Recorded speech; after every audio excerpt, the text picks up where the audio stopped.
ప్రభు పేరట మీ అందరికీ శుభాభివందనములు.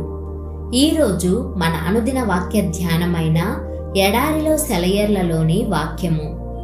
కాలేబు ఆమెను చూచి, నీకేమి కావలనని ఆమెను అడిగెను. అందుకామె, నాకు దీవెన దయచేయుము, నీవు నాకు దక్షిణ భూమి ఇచ్చి ఉన్నావు గనుక నీటి మడుగులను నాకు దయచేయుమనుగా, అతడు ఆమెకు మెరక మడుగులను పల్లపు మడుగులను ఇచ్చెను. యెహోషువ గ్రంథము 15వ అధ్యాయము 18-19 వచనములు. మెరక మడుగులు పల్లపు మడుగులు కూడా ఉన్నాయి. అవి ఊటలు, నీళ్లు నిలచిన మడుగులు కాదు. ఎండ వేడిమిలో శ్రమ బాధలు నిండిన ఎడారి భూముల్లో పైనుండి కురిసే ఆనందాలు ఆశీర్వాదాలు ఉన్నాయి. అక్సాకి కాలేబు దక్షిణ భూములనిచ్చాడు. దానిలో ఎండ ఎప్పుడు మార్చేస్తూ ఉంటుంది, కానీ కొండల్లో నుంచి ఎండిపోని సెలయేళ్లు వస్తున్నాయి. అవి దేశమంతటినీ చల్లార్చి సారవంతంగా చేస్తున్నాయి. జీవితపు పల్లపు భూముల్లో ప్రవాహాలు ఉంటాయి.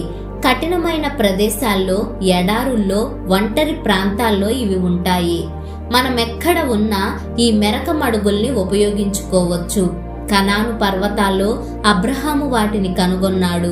మిద్యాను కొండల్లో మోషేకి అవి కనిపించాయి. సిక్లగులో దావీదుకున్న సర్వస్వము నాశనమైనప్పుడు, అతని కుటుంబాన్ని అంతటిని శత్రువులు చెరగొనిపోయినప్పుడు, అతని అనుచరులు అతన్ని రాళ్లతో కొట్టబోయినప్పుడు ఈ ఊటలు అతనికి కనిపించాయి. అతడు దేవునిలో తన్ను తానే ఓదార్చుకున్నాడు. చెట్లు ఎండిపోయినప్పుడు, పొలాలన్నీ వాడిపోయినప్పుడు హబక్కూకు ఈ ఊటలను కనుగొన్నాడు. వాటిలో నుండి దాహం తీర్చుకున్నాక అతడు పాట పాడాడు.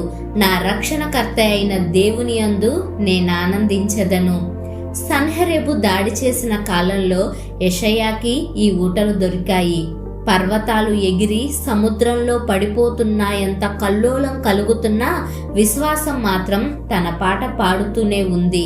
దేవుని పట్టణమును తన దారల వలన ఆనందభరితం చేయునది కలదు. దేవుడే దాని మధ్యనున్నాడు, అది కదిలించబడదు. అగ్నిగుండాలలో హతసాక్షులు ఈ ఊటల్ని చూశారు. సంస్కర్తలు శత్రువులతో సంఘర్షణల మధ్య ఈ ఊటల్లోనిది తాగారు. మన హృదయాల్లో ఆదరణకర్త ఉంటే సంవత్సరం పొడుగునా మనకవి అందుబాటులో ఉంటాయి. దావీదుతో కలిసి చెబుదాం, నా జలధారలన్నీయు దేవా నీలో ఉన్నవి.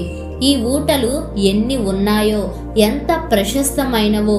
దేవుని పరిపూర్ణతను చేజిక్కించుకోవడం ఎంత మంచిది. ఎడారి అంతులేకుండా ఉంది. ఎడారి బోసిగా ఉంది. దాహం తీర్చే దారలెక్కడున్నాయి? తుఫానుకి ఆశ్రయం ఎక్కడ ఉంది? ఎడారి చాలా ఒంటరి ప్రదేశం. ఆదరించే మాటలు వినబడని దేశం. నా మనసుని ఆహ్లాదపరచి ఓదార్చేవారు కనబడని ప్రదేశం. భూగర్భంలో దాగిన ఊటల సవ్వడి గలగలా వినబడింది. పచ్చని చెట్లు, పాడే పక్షులు ఆ ప్రాంతమంతా నిండాయి. మృదువుగా వినిపించిందో స్వరం. కంగారు పడ్డావెందుకు? రేపేం జరుగుతుందోనని దిగులెందుకు? తండ్రికి తెలియదా నీకు కావలసిన సర్వం